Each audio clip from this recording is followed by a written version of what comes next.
పిఠాపురం కోసం కేంద్రంలో పవన్ పట్టు.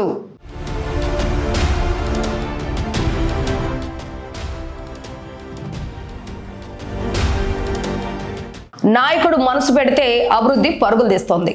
నిన్నటి దాకా ఒక ఆశ, కానీ నేడు అది నిజమవుతున్న అద్భుత దృశ్యం. పిఠాపురం ప్రజలు జనసేన అధినేత పవన్ కళ్యాణ్ గారిని ఎంత నమ్మి గెలిపించుకున్నారో ఇప్పుడు అదే పిఠాపురం అభివృద్ధి పదవులో అంతకు మించి దూసుకుపోతోంది.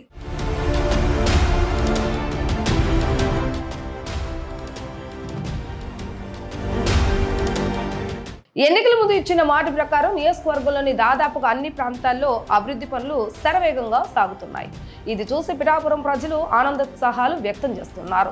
డిప్యూటీ సీఎం హోదాలో పవన్ చేస్తున్న ప్రతిపాదన కార్యరూపం దాల్స్తున్న తీరు అందరినీ ఆశ్చర్యానికి గురి చేస్తోంది. రాష్ట్ర ప్రభుత్వం వెనువెంటనే ఓకే అంటుంటే అటు కేంద్రంలోని ఎన్డీఏ సర్కార్ కూడా పవన్ అడిగినంతనే పిఠాపురం అభివృద్ధికి గ్రీన్ సిగ్నల్ ఇచ్చేస్తుంది. ఎన్డీఏలో పవన్కున్న బలం ఎలాంటిదో ఇది స్పష్టం చేస్తుంది. తాజాగా పిఠాపురం రైల్వే స్టేషన్ అభివృద్ధికి సంబంధించి ఒక అదిరిపోయే న్యూస్ బయటకు వచ్చింది.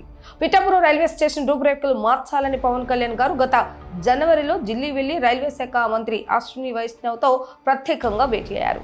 అమృత్ భారత్ స్టేషన్ స్కీమ్ కింద మన పిఠాపురం స్టేషన్ను అభివృద్ధి చేయాలని పవన్ కోరారు. ఎన్డీఏలో కీలక భాగస్వామిగా ఉన్న పవన్ ప్రతిపాదనకు కేంద్రం ఏమాత్రం ఆలోచించకుండా తక్షణమే ఆమోదముద్ర వేసింది.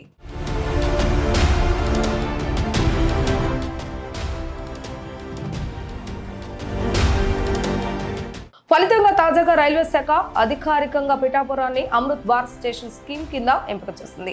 ఇందుకోసం ఏకంగా 37.25 కోట్ల రూపాయల భారీ నిధులు కేటాయించింది. త్వరలోనే ఈ పనులు ప్రారంభం కానున్నాయి. ఈ పనులన్నీ పూర్తయితే మన Pithapuram railway station Secunderabad, Vijayawada railway స్టేషన్ల మాదిరిగా సరికొత్త మెట్రో లుక్తో ఎయిర్పోర్ట్ రేంజ్ సదుపాయాలతో దర్శనమివ్వనుంది. ప్రయాణికులకు మెరుగైన ఆధునిక సదుపాయాలు అందుబాటులోకి రానున్నాయి. జనసేన అనే మాటలు చెప్పడం కాదు, చేతలు చూపిస్తున్నారు అనటానికి ఈ ఒక్క రైల్వే స్టేషన్ ప్రాజెక్టే నిదర్శనం. రాబోయే రోజుల్లో పిఠాపురం ఇంకెన్ని అద్భుతాలు చూడనుందో వేచి చూడాలి. మరి పవన్ కళ్యాణ్ గారి ఈ స్పీడ్ డెవలప్మెంట్ పై మీరేమనుకుంటున్నారో కామెంట్ చేయండి.